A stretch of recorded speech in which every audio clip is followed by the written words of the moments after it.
Spending the afternoon at Fair Share was a little bit about life coming full circle. I've actually been the recipient of a food parcel many years ago, and so it was awesome to be able to have the opportunity to give back. It was a great way to give back to the community, to people who are in a much less fortunate position than the rest of us. St Kilda Mums was actually really rewarding for me. As a new parent, I can't imagine going through this year not being in a really good financial position. It was great to reconnect with an organisation like Fair Share and be able to give back to a charity that I've personally been able to benefit from while I was a student. Knowing that I was making a difference in people's lives meant a lot to me.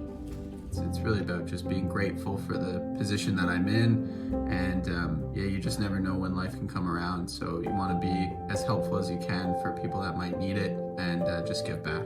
I really enjoyed helping out at St Kilda Mums. It provided a great sense of community support for people in the need of clothing and other items.